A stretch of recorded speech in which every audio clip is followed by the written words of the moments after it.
Hello everyone. आज की class में हम डिस्कस करेंगे एनसीईआरटी क्लास 12th का chapter first electric charge and fields यानी विद्युत आवेश और क्षेत्र। एनसीईआरटी का एक्सरसाइज का कुछ सवाल है जो आप स्क्रीन पे देख रहे हैं, जो हिंदी माध्यम के विद्यार्थियों के लिए, और ये जो है आपका न्यूमेरिकल क्लास है यानी एनसीईआरटी के एक्सरसाइज सोल्व करवाने वाले हैं, और वो भी जो न्यू वर्जन का एनसीईआरटी आया है उसका ये सवाल, यानी न्यू पैटर्न जो बना, न्यू वर्जन जो है। आप देख रहे हैं स्क्रीन पे, यहां पे सवाल दे रखा है, वायु में एक दूसरे से 30 सेंटीमीटर की दूरी पर रखे दो छोटे आवेशित गोलों पर क्रमशः इतना और इतना आवेश है, उनके बीच कितना बल है। यानी दो वस्तु है, दोनों को आवेशित किया गया है, और दोनों पर जो आवेश है, ये पहली वाली है जिस पर Q1 आवेश है, और Q1 की जो वैल्यू है वो दे रखा है 2 इंटू 10⁻⁻7 कूलम। एक दूसरी वाली है, ये है Q2। इन दोनों के बीच की दूरी ये है, तो सबसे पहले दूसरी वाली की बात करें तो ये है दूसरी वाली आवेश इतना कूलम।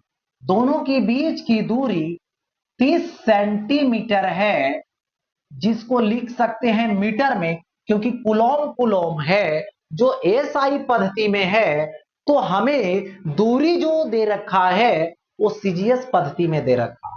लेकिन हमें दूरी सीजीएस पद्धति में नहीं चाहिए, हमको हर चीजों को एक ही पद्धति में लाना होगा, एक ही सिस्टम में रखना होगा। तो यहां पे इसको लिखेंगे 0.3 मीटर, यानी 100 से भागा देकर दो आवेशों के बीच जो आकर्षण का बल या प्रतिकर्षण का बल लगता है, तो सबसे पहले दोनों आवेश तो प्लस प्लस वाला है, प्रतिकर्षण का बल लगेगा, तो प्रतिकर्षण का बल इस पर F लगा है और इस पर भी F लगेगा। तो प्रतिकर्षण का जो बल F है, F बराबर 1/4πε0 Q1 Q2 by R square होगा। 1/4πε0 9 इंटू 10⁻9 होगा, Q1 Q2 होगा, तो इसको मल्टीप्लाई कीजिए तो 2 इंटू 10⁻⁻7 आएगा, 3 इंटू 10 आएगा -7 बाई आर स्क्वायर होगा, यानी 0.3 इंटू 0.3 होगा। अब देखिए यहां से पॉइंट हटाएंगे, तो यहां से पॉइंट हटाएंगे तो यहां पर डबल जीरो हो जाएगा। अब देखो 3 तिया 9, 9 से 9 ये कैंसिल हो गया, 2 तिया 6 यहां से, ठीक है। अब देखो 9 और ये 2 होगा पावर, तो 11, ये होगा -14, इतना न्यूटन प्रतिकर्षण का बल आया है। इसको लिख सकते हो यहां पर 6, ये -10⁻³ बचेगा, जिसको 6 मिली न्यूटन प्रतिकर्षण लिखे, प्रतिकर्षण यानी एक दूसरे को दूर भगाएगा क्योंकि सजातीय है। आगे बढ़ता दूसरा सवाल। अब दूसरा सवाल है यहां पर 0.5 माइक्रोकूलम, 0.4 माइक्रोकूलम आवेश के किसी छोटे गोले पर किसी अन्य छोटे आवेशित गोले के कारण वायु में इतना बल लगता है, यदि दूसरे गोले पर इतना 0.8 माइक्रोकूलम आवेश हो तो दोनों गोलों के बीच कितनी दूरी है।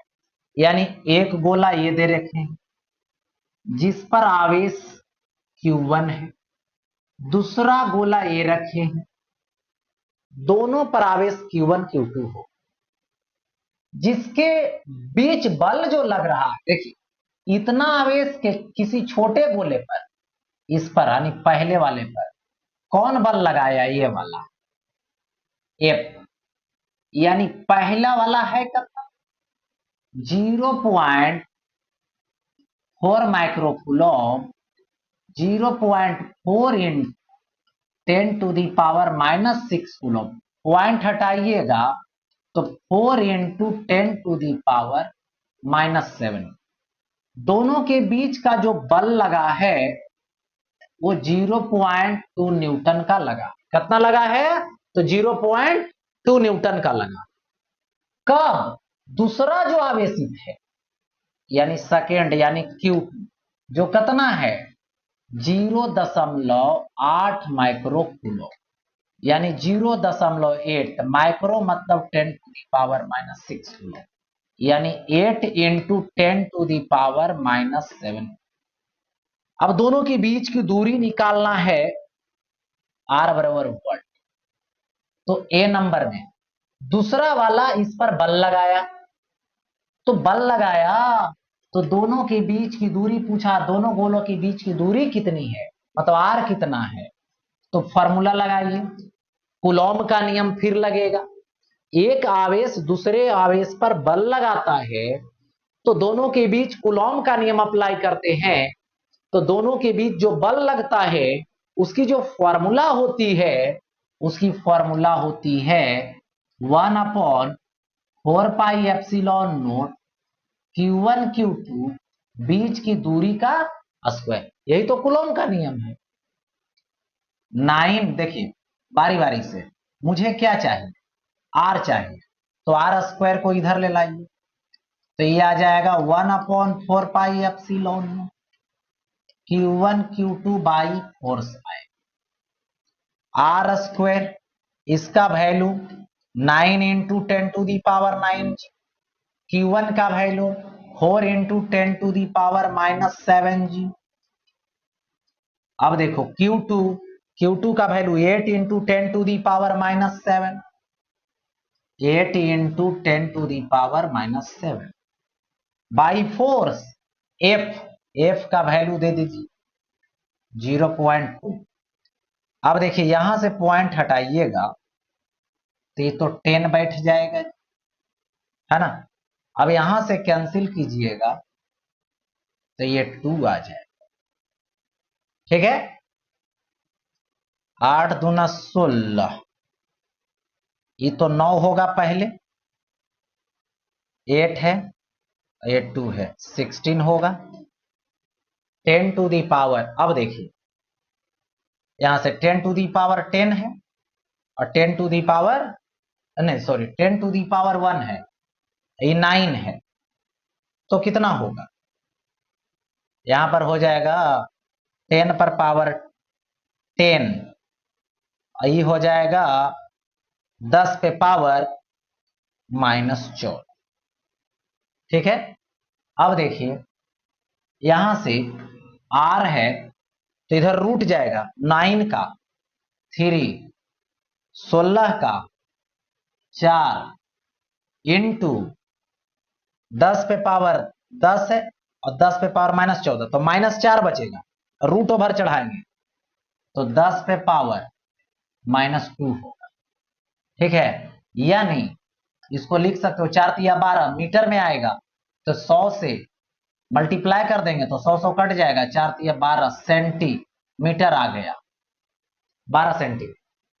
बी नंबर में है दूसरे गोले पर पहले गोले के कारण कितना बल लगेगा, तो याद रखें एक आवेश दूसरा आवेश इस पर जितना बल लगाया उतना ही पर पहला वाला भी दूसरे पर बल लगाएगा, यानी दोनों पर विद्युत बल आपस में बराबर होगा, ठीक है। अब देखिए आगे जांच द्वारा सुनिश्चित कीजिए कि इतना विमाहीन है।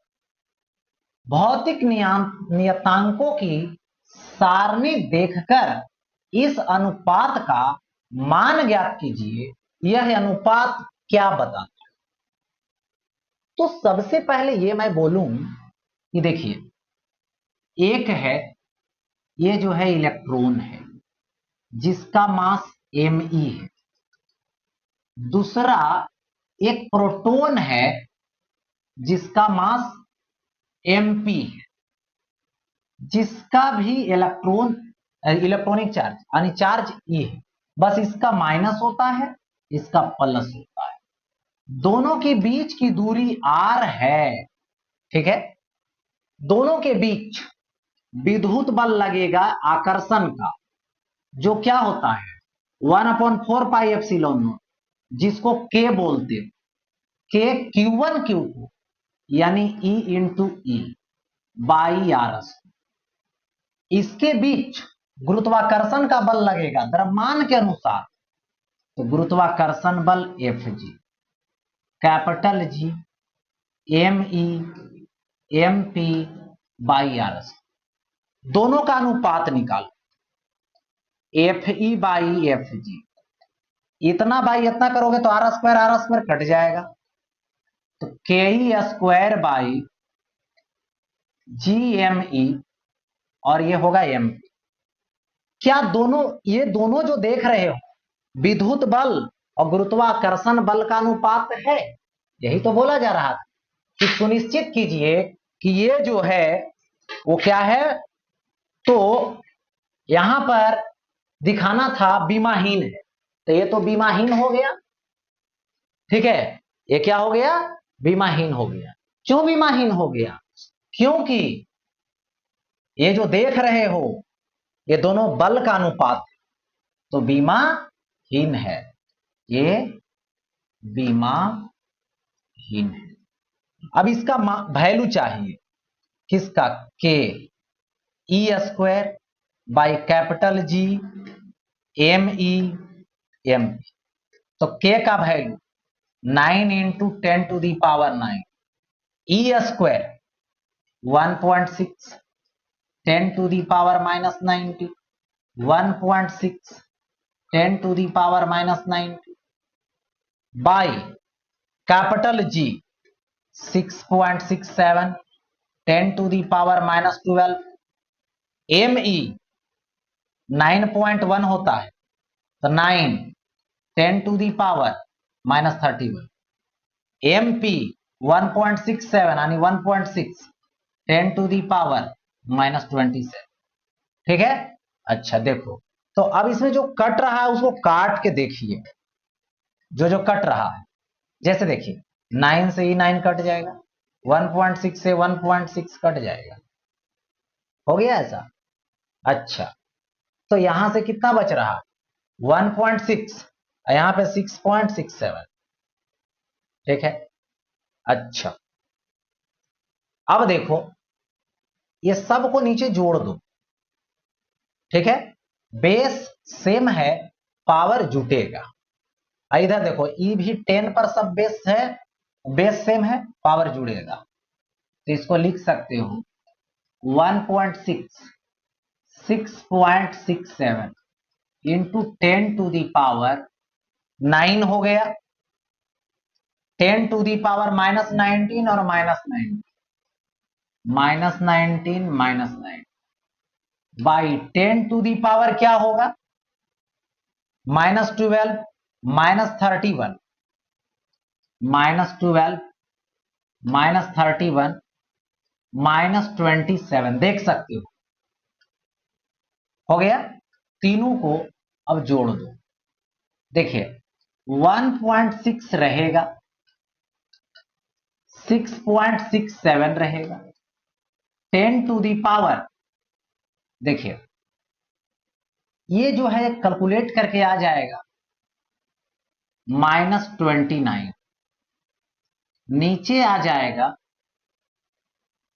7 और 1 8 और 2 10 के 0, 3 2 5 5 1 6, 6 1 7।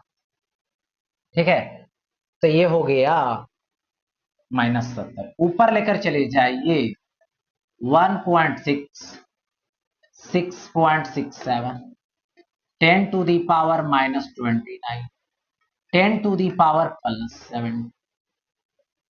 हो गया, ऐसा आ गया। अब कैलकुलेट कर लीजिएगा इसको, तो ये हो जाएगा 1.6 1 बाई 6.67, 10 टू दी पावर 41। इतना बड़ा रेशियो आया, मतलब यही दिखाया कि इलेक्ट्रिक फोर्स बहुत बहुत बड़ा है ग्रेविटेशनल फोर्स से, यही दिखाया। आगे बढ़ देखिए, ए नंबर में किसी वस्तु का वैद्युत आवेश क्वांटीकृत होता है, इस कथन से क्या तात्पर्य है? तो देखिए, किसी भी वस्तु की जो आवेश होती है, या तो उसको आवेशित करने का काम करती है, तो या तो उससे इलेक्ट्रॉन निकालने का काम करते हैं, या तो उससे इलेक्ट्रॉन को देने, उसमें इलेक्ट्रॉन को देने का काम करते हैं। जैसे दो वस्तु को आवेशित करना है, तो वस्तु को आवेशित करना है, तो वहां पर एक इलेक्ट्रॉन को देने वाला चाहिए और एक इलेक्ट्रॉन को लेने वाला चाहिए, तभी आवेशित हो, अन्यथा पॉसिबल नहीं है। तो यहां पर किसी भी वस्तु को आवेशित करते हैं तो उसकी जो आवेश होती है प्लस माइनस Ne होता है, जहां पर n का वैल्यू 1 2 3 डॉट डॉट डॉट ऐसे होता है। यानी किसी भी वस्तु को आवेशित करते हैं तो उस वस्तु का जो आवेश होता है एक इलेक्ट्रॉन के आवेश के पूर्ण गुणज होता है। ठीक है, ये पूर्ण गुणज होता है, उसे आवेश का क्वांटीकरण कहते हैं। यही तात्पर्य है, यही वो कथन के बारे में बोला जाता है। दूसरा बात है यहाँ पे, स्थूल अथवा बड़े पैमाने वैद्युत आवेशों से व्यवहार करते समय हम वैद्युत आवेश के क्वांटीकरण की उपेक्षा कैसे कर सकते?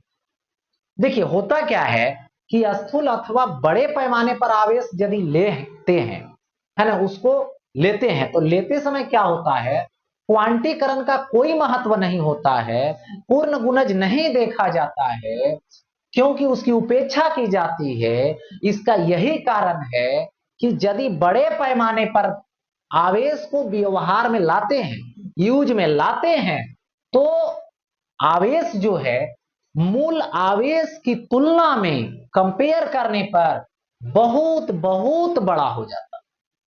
जैसे हम एक कूलम आवेश की बात करें, Q बराबर क्या है 1 कूलम, तो नंबर ऑफ इलेक्ट्रॉन निकालोगे तो Q बाई E होगा, क्योंकि देखिए Q बराबर Ne, तो नंबर ऑफ इलेक्ट्रॉन निकालेंगे, इलेक्ट्रॉन की संख्या निकालेंगे, तो E से डिवाइड करेंगे, तो यहां पर डिवाइड जब करोगे तो 1 coulomb by 1.6 into 10 to the power -19 coulomb, coulomb coulomb कटेगा, सोल्व करोगे तो 6.25 10 टू दी पावर 18 हो जाएगा। यानी नंबर ऑफ इलेक्ट्रॉन देखा जाए तो बहुत ज्यादा हो गए। यानी एक कूलम आवेश लेते हैं तो उसमें इतना इलेक्ट्रॉन के आवेश की बराबर है, मतलब बहुत ज्यादा अमाउंट के बराबर, इसीलिए इग्नोर किया जाता है, इसी के लिए उपेक्षा किया जाता है। ठीक है, जो मीनिंग नहीं रखता है। ठीक है, आगे बढ़, जब कांच की छड़ को रेशम के टुकड़े से रगड़ते हैं तो दोनों पर आवेश आ जाता है। ठीक है, दोनों पर आवेश आ जाता है। ठीक है, कब? जब छड़ को रगड़ते हैं, कांच की छड़ को रेशम के कपड़े के साथ, तब। देखिए, इसी प्रकार को परिघटना का वस्तुओं के अन्य युग्मों में भी प्रेक्षण किया जाता है। स्पष्ट कीजिए कि यह प्रेक्षण आवेश संरक्षण नियम से किस प्रकार सामंजस्य रखता है। देखिए, यदि दो वस्तु को आपस में रगड़ते हैं तो उष्मा उत्पन्न होती है। उष्मा क्या करती है, एक प्रकार की ऊर्जा देती है। ऊर्जा को पार कर इलेक्ट्रॉन जो है जंप कर जाता है एक वस्तु से दूसरे वस्तु।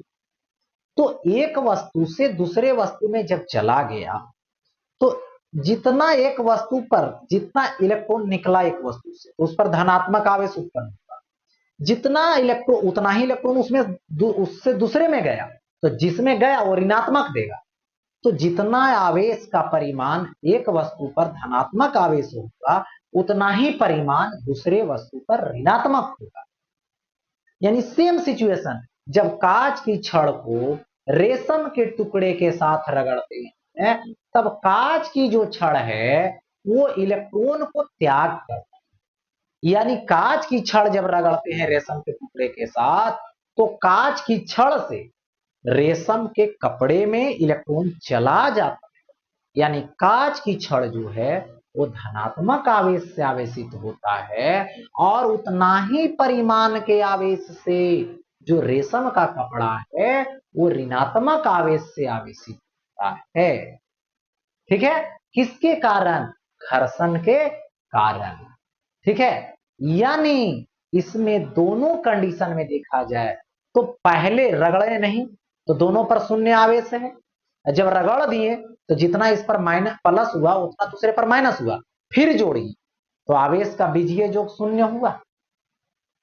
तो पहले भी जैसे देखिए हमारे पास कोई भी दो वस्तु रहे, यानी एक वस्तु ए है दूसरा वस्तु बी है, रगड़ने से पहले यानी स्टेप फर्स्ट की बात कर रहे हैं जिसको लिख सकते हो रगड़ने से पहले।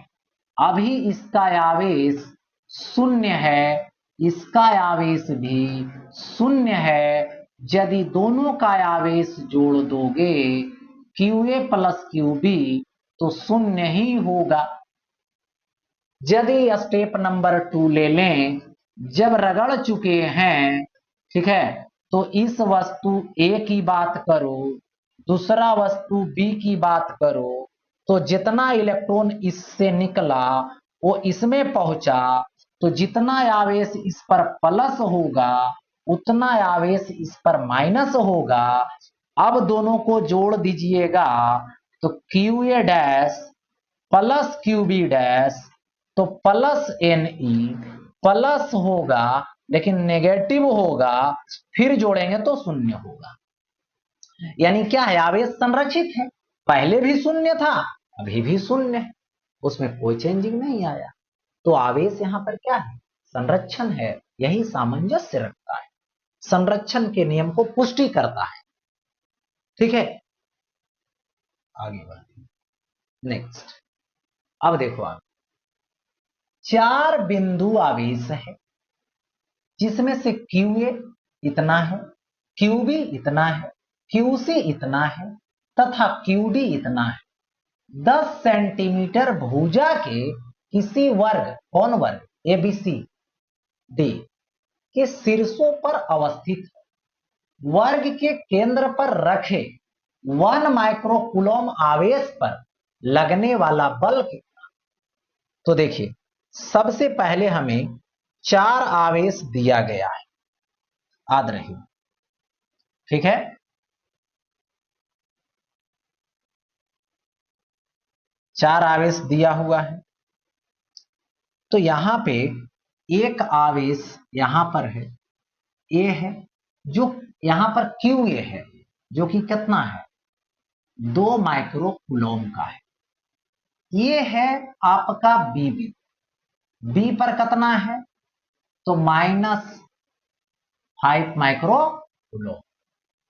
सी पर लिया जाए यहां है जो कि 2 माइक्रोकूलम है, सी हो गया। ये डी है, डी पर लिया जाए तो -5 माइक्रोकूलम। इसकी भुजा कितना है 10 सेंटीमीटर। इसका देखो एक विकर्ण ऐसे खींचेंगे और एक विकर्ण ऐसे खींचेंगे तो क्या यहां पर केंद्र होगा, केंद्र पर क्या रखोगे 1 माइक्रोकूलम का आवेश रखोगे, 1 माइक्रोकूलम का आवेश रख। चलिए ठीक है, 1 माइक्रो कूलम का आवेश रख दिया मैं। अब क्या करना है कि ये जो प्लस वाला है, इस प्लस वाला को धक्का दिया। कौन दिया? ये दिया। 1 माइक्रो कूलम को कौन दिया? 2 माइक्रो कूलम वाला। फिर 1 माइक्रो कूलम को कौन देगा? 2 माइक्रो कूलम वाला इधर से देगा, क्योंकि ई भी प्लस है, ई भी प्लस है, ई भी प्लस है। तो ये हो गया एफ सी। जरा सोचिए, दोनों के बीच की दूरी इक्वल होगी, क्योंकि केंद्र केंद्र क्या है? दोनों तरफ से इक्वल डिस्टेंस पर है, और इक्वल अमाउंट का दोनों तरफ से बॉडी है। और जब इक्वल अमाउंट का दोनों तरफ से बॉडी है, चार्ज है, आवेश है, तो दोनों तरफ से इसको इक्वल फोर्स मिल रहा है, बराबर बल मिल रहा है। तो यहां पर बात करें कि एफ ए बराबर क्या है? एफ सी है। परिमाण में बराबर है लेकिन विपरीत दिशा में। ठीक, तो क्या बन जाएगा? इन दोनों का रिजल्ट 0 हो जाएगा, यानी एफ ए सी, या तो बोल सकते हो F A plus F C का वेक्टर सम 0 होगा, सदिश जोगफल 0 होगा, क्योंकि दोनों की दिशा विपरीत है, दोनों आपस में बराबर है, इसलिए विपरीत है, बराबर है तो शून्य होगा। चलिए आगे बढ़। ये माइनस वाला है, ये भी माइनस वाला, तो बी जो है इधर खींचेगा एफ बी से, डी भी इसको क्या करेगा? अपने तरफ खींचेगा एफ डी से, दोनों आपस में बराबर होगा, एफ सी बराबर एफ डी। क्यों? क्योंकि दोनों की दूरी इधर से देखा जाए, इधर से देखा जाए तो बराबर है। जितना दूरी पर ये है उतने दूरी पर वो है, जितना परिमाण इसका उतना परिमाण इसका। तो इस केस में यदि एफ सी और प्लस एफ डी लें तो क्या होगा? शून्य होगा, यानी कुल विद्युत बल का परिणामी वैल्यू शून्य होगा। कहां पर? तो ये केंद्र पर। कुल परिणामी वैल्यू कितना होगा? तो यहां पर शून्य होगा। कुल परिणामी वैल्यू यहां पर क्या होगा? तो शून्य। ओके, ऐसा। अब जरा देखिए, स्थिर वैद्युत क्षेत्र रेखा एक संतत वक्र होती है, अर्थात कोई क्षेत्र रेखा एकाएक नहीं टूट सकती, क्योंकि क्षेत्र रेखाएं कभी भी एक दूसरे का प्रतिच्छेदन क्यों नहीं करती? ठीक है, प्रतिच्छेदित क्यों नहीं करती है ना, इसी को यानी स्पष्ट कीजिए कि दो क्षेत्र रेखाएं कभी भी एक दूसरे को प्रतिच्छेदन क्यों नहीं करती। तो सबसे पहले तो एक नंबर में चले, एक नंबर बताएंगे कि विद्युत क्षेत्र रेखाएं संतत, संतत मतलब कंटिन्यूअस, लगातार, ठीक है, वक्र होती है, अर्थात कोई क्षेत्र रेखाएं एकाएक नहीं टूट सकती है। क्यों? देखिए, तो सबसे पहले मैं बताऊं, यहां पर देखिए, एक यहां पर इसके लिए एग्जाम्पल के लिए एक आप धन आवेश लीजिए और एक दूसरा ऋण आवेश लीजिए, और प्रेक्षण में एक आवेश लाइए जो धन आवेश है। यहां ई जो है से क्या किया? धक्का दे रहा है इसको, तुम उधर जाओ। ई अपने तरफ खींचने लगा तो कैसे आएगा? ई धक्का देके इधर पहुंचाना चाह रहा, ई खींच के अपने तरफ लाना चाह रहा, तो रास्ता ऐसे कर्व बना लिया। ये लगातार कहीं भी नहीं हटा है, कभी भी बल स्विच ऑफ नहीं हुआ है, इसलिए रास्ता नहीं भटकेगा, रास्ता नहीं टूटेगा, है ना। और ये कैसा होता है? वक्र हो जाता है, और हर पॉइंट पर विद्युत क्षेत्र पर जो बल की रेखा, बल की दिशा है वो बदलते गई। इसीलिए स्थिर वैद्युत क्षेत्र का वक्र एक सतत वक्र है। ऐसा इसलिए है क्योंकि विद्युत क्षेत्र में आवेशित कण पर लगने वाला बल निरंतर है, कभी हटा है नहीं, कभी टूटा नहीं। ठीक है, अब देखो दूसरा है, स्पष्ट कीजिए कि दो क्षेत्र रेखाएं कभी भी एक दूसरे को का प्रतिच्छेदन क्यों नहीं करती। तो देखिए, दो विद्युत क्षेत्र की रेखाएं, ठीक है, जिसकी दिशा हर बिंदु पर निश्चित होती, दो क्षेत्र की रेखाएं एक दूसरे को नहीं काट सकती है, क्योंकि यदि एक दूसरे को एक बिंदु पर प्रतिच्छेदन करती है तो उस बिंदु पर एक ही बिंदु पर दो क्षेत्र की रेखाएं मिल जाएगी, जो जो हो क्या होगा, जो दो क्षेत्र की दिशा बतलाएगा। यानी जैसे एक क्षेत्र इधर आया और ऐसे आया, काट दिया यहां पर, तो ई वाला का दिशा इसका टेंजेंट खींचेंगे तो इधर बताएगा, और इसी पॉइंट पर टेंजेंट खींचेंगे तो इधर बताएगा। और यहां पर कोई धन आवेश रखोगे तो इधर इधर एक ही बार दो दिशा में जा सकता है? नहीं जा सकता। कब जब भी जाएगा तो एक दिशा में जाएगा। तो जहां भी एक क्षेत्र दूसरे क्षेत्र रेखाएं के साथ मिल रही है तो वहां एक कॉमन लाइन बनाएगा, लेकिन काटेगा नहीं। ठीक है, इसीलिए एक दूसरे को प्रतिच्छेदित करना संभव नहीं है, एक दूसरे को कभी नहीं काट सकती है, नहीं तो काट देगी तो एक ही बिंदु पर दो दिशा में, जो संभव नहीं। अब देखिए आप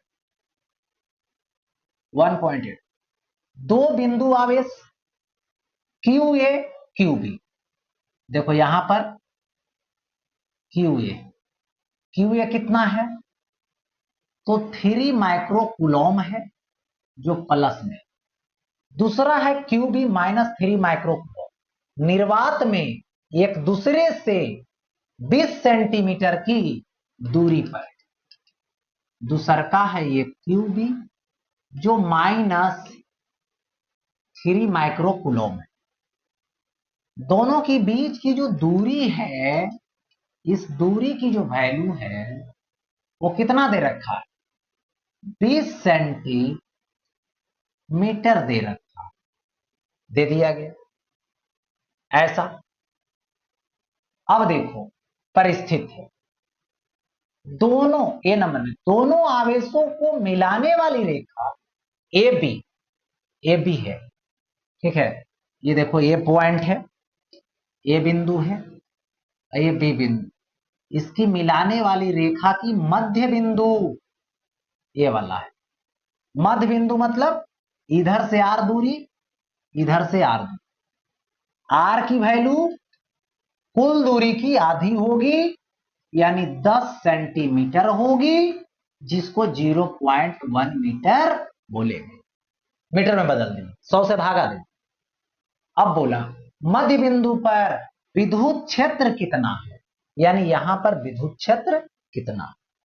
ठीक है, तो विद्युत क्षेत्र कैसे निकालना, तो विद्युत क्षेत्र निकालने का विधि है, पहले ए वाला विद्युत क्षेत्र इधर देगा, बी वाला ए वाला प्लस वाला था अपने से दूर दिया, बी वाला माइनस वाला है अपने तरफ।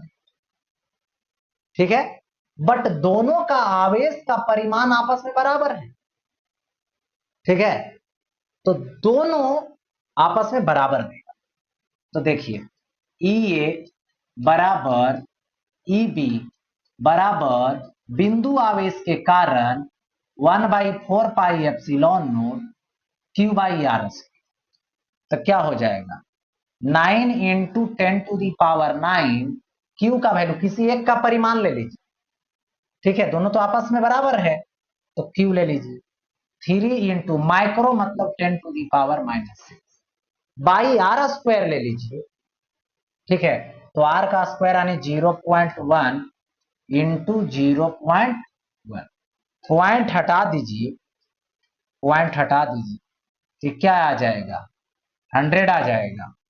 ठीक है, 9 तिया 27 होगा और 10 पर पावर 11 -6 होगा ऐसा, तो ई होगा 27 इंटू 10 पर पावर 5 बचेगा, 11 में से 6 जाएगा, इतना न्यूटन आ गया। तो ये नंबर तो बन गया। बी नंबर अब बोला है कि रखा जाए, क्या बोला, यदि इतना कूलम आवेश परिमाण का कोई ऋणात्मक परीक्षण आवेश इस बिंदु पर रखा जाए तो परीक्षण आवेश कितने बल का अनुभव करेगा, यही तो है। यानी देखो ए बिंदु पर धन आवेश है और ये बी बिंदु पर ऋण आवेश है, यहां पर मध्य बिंदु, यहां पर परीक्षण किया हुआ आवेश लाया गया परीक्षण करने के लिए। क्यू नोट जो 1.5 इंटू 10 टू दी पावर कितना है 1.5 10 टू दी पावर -9 है, कूलॉम है। ठीक है, अब देखिए यहां पर विद्युत क्षेत्र आपने देखा इधर लगा, तो इस पर क्या है, ऋणात्मक है, ऋणात्मक है ये नेगेटिव, तो नेगेटिव पर विद्युत क्षेत्र के विपरीत दिशा में बल लगे, तो F बराबर क्यू नोट ई होगा, तो 1.5 into 10 to the power -9 into e, तो ई का वैल्यू देखिए 27 10 टू दी पावर 5, ये न्यूटन पर कूलॉम होगा, न्यूटन नहीं होगा, न्यूटन पर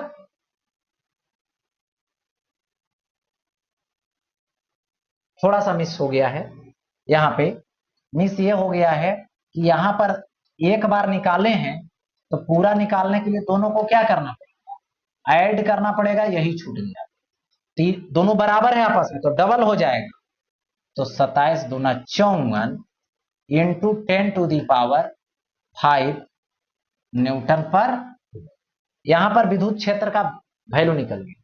अब विद्युत बल निकालना है यहाँ पर रखने पर, तो क्या करेंगे ई से, तो 54 गुने 10 पर पावर 5 न्यूटन है ना, देख सकते 5 न्यूटन है। ठीक, अब देखो तो इसको 1.5 into 54 10 to the power -4 newton आ, इन दोनों को मल्टीप्लाई कर सकते हैं। अच्छा, अब आगे बढ़ते नेक्स्ट। अब देखिए किसी निकाय में दो आवेश क्यू ए क्यू बी देख सकते प्लस है माइनस है, क्रमशः दो बिंदु 0 0 यहां पर ऐसा दे रखा, ठीक, बी बिंदु 0 0 इतना पर अवस्थित है, निकाय का कुल आवेश तथा वैद्युत द्विध्रुव आघूर्ण क्या है। देखिए सबसे पहले यहां पर ऐसा करता हूं, इधर x मान लेता हूं, इधर y मान लेता हूं, इधर z मान लेता हूं। ठीक है, तो z में पहले क्या है माइनस में रखा, तो z में माइनस तो इधर होगा, यहां पर है देखो 0 0 -15 सेंटीमीटर, यहां पर कौन है, तो क्यू ए है जो प्लस वाला है, ठीक है, और यहां पर है क्यू बी जो माइनस वाला है, जो 0 0 15 सेंटीमीटर। चलिए ठीक है, ये तो हो गया प्लस में। अब देखिए तो सबसे पहले बोला कि कुल आवेश क्या है, तो Q total Q A plus Q B होगा, दोनों को ऐड कर देंगे। अब दोनों को जब ऐड करोगे तो जितना पॉजिटिव है उतना नेगेटिव है, तो शून्य हो जाएगा।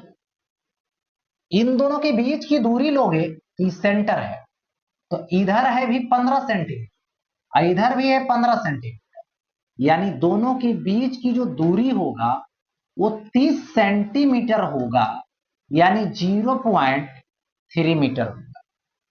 द्विध्रुव आघूर्ण जो होता है ये ऋणात्मक है, देखो ऋणात्मक नेगेटिव, आई पॉजिटिव है, नेगेटिव से पॉजिटिव की तरफ जाता है, जिसकी वैल्यू P बराबर Q इंटू 2D होता है। तो दोनों में किसी एक का परिमाण, दोनों का परिमाण तो आपस में बराबर है, तो कितना है 2.5 10 टू दी पावर -7 होगा, और इंटू 2D यानी दोनों के बीच की दूरी यानी 0.3 कूलॉम मीटर होगा।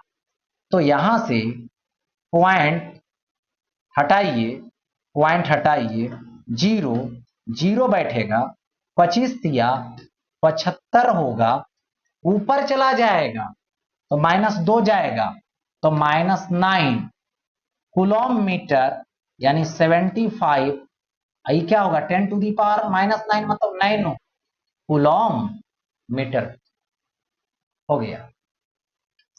अब देखो 13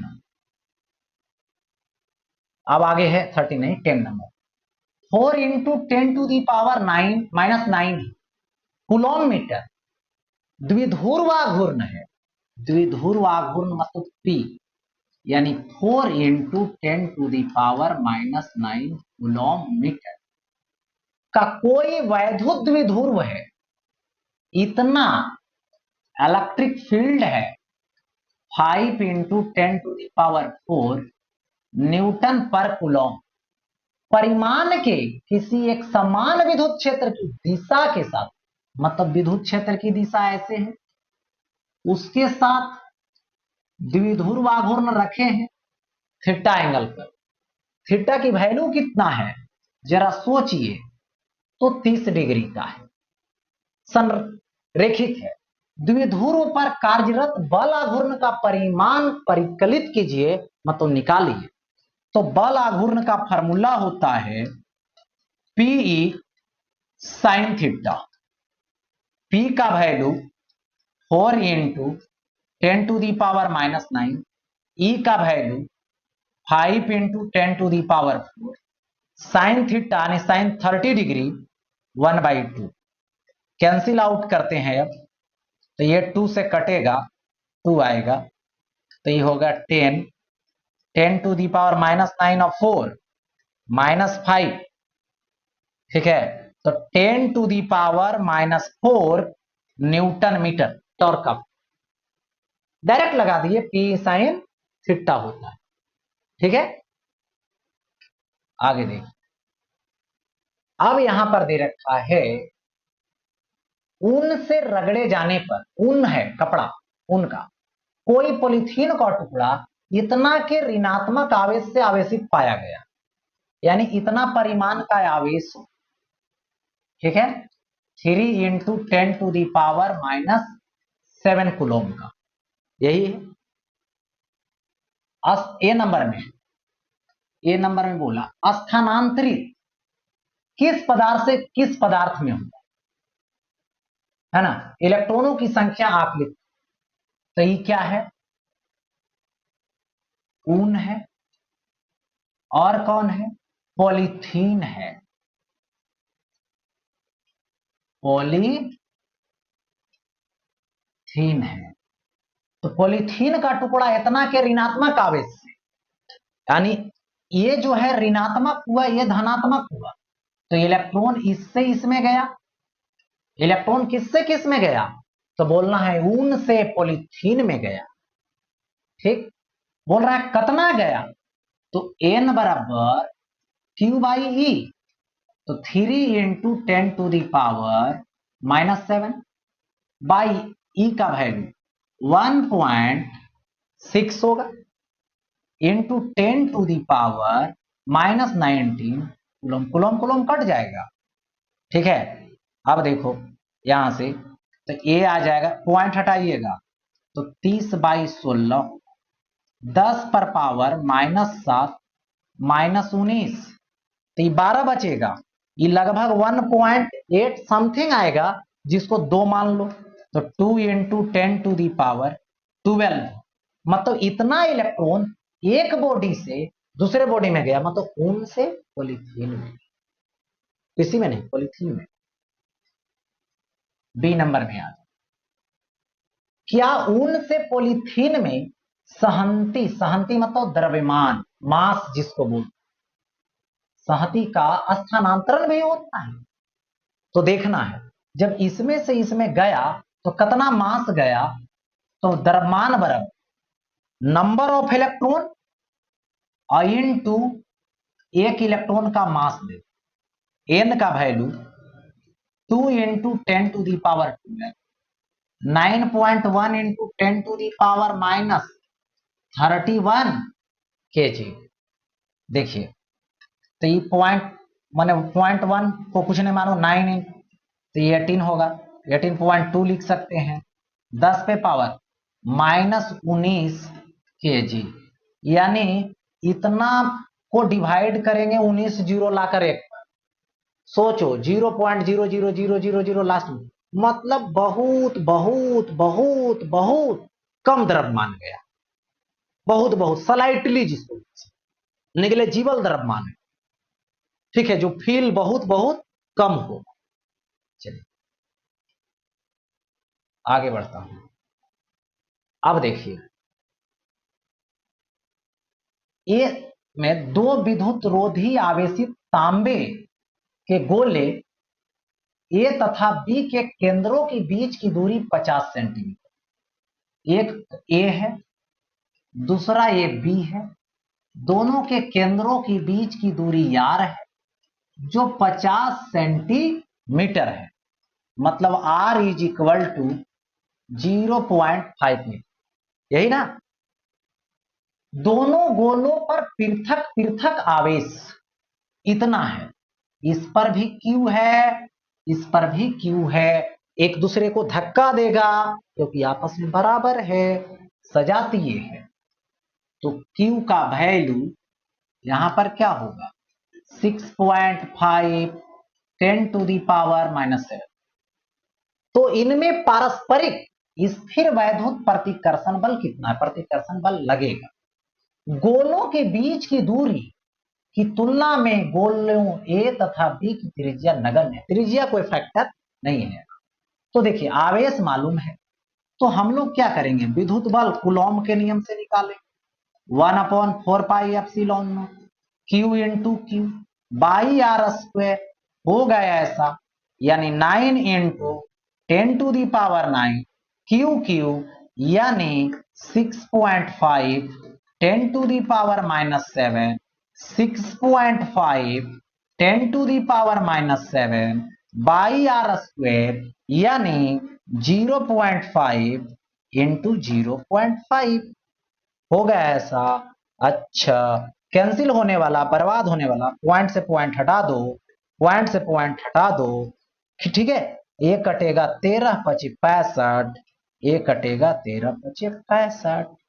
अब हो जाएगा F बराबर 9 13 30, 9 गुने 13 गुने 13 होगा। अच्छा, ऐसा होगा, ठीक।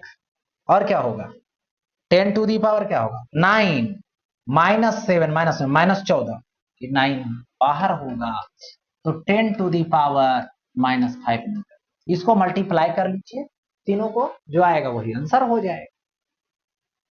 अच्छा, बी नंबर क्या बोलता है, यदि प्रत्येक गोले पर आवेश की मात्रा दोगुनी तथा गोलों के बीच की दूरी आधी कर दी जाए तो प्रत्येक गोले पर कितना बल लगेगा।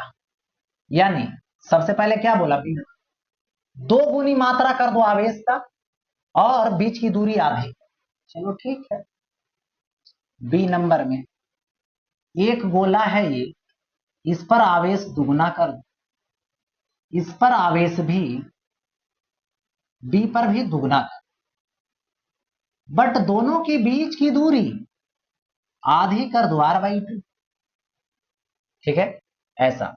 तो अब देखो F बराबर 1/4πε0, Q1 तो 2Q, Q2 तो 2Q, बीच की दूरी का स्क्वायर R/2 का होल स्क्वायर। देखिए 2 दूना 4, 4 बाहर हो गया, 1/4πε Q into Q by R square by 4, 4 ऊपर चला जाएगा 16 हो जाएगा, 1/4πε0 हो जाएगा, Q इंटू Q हो जाएगा बाई R स्क्वायर। तो F बराबर 16 गुने इसकी जो वैल्यू है 1/4πε0 Q बाई R स्क्वायर, जो देख सकते हो 1/4πε0 Q बाई R स्क्वायर, इसको कैलकुलेट कर लाया 9 13 13 10 टू दी पावर -5, 9 13 13 और 10 टू दी पावर -5 न्यूटन। इसको भी कैलकुलेट कर सकते, कितना गुना बढ़ गया, 16 गुना बढ़ गया। कब, जब दोनों आवेश को डबल डबल कर दिए, बीच की दूरी आधी कर दिए, तो 16 गुना से ज्यादा हो जाता है, 16 गुना ज्यादा, ठीक है। तो इसको भी आप निकाल सकते हैं, ठीक है। तो ये 1 से लेके 12 नंबर सवाल तक चैप्टर 1 के एक्सरसाइज का हिंदी में मीडियम वालों के लिए मैंने करवा दिया। ओके, फिर मिलेंगे इसका नेक्स्ट पार्ट लेकर।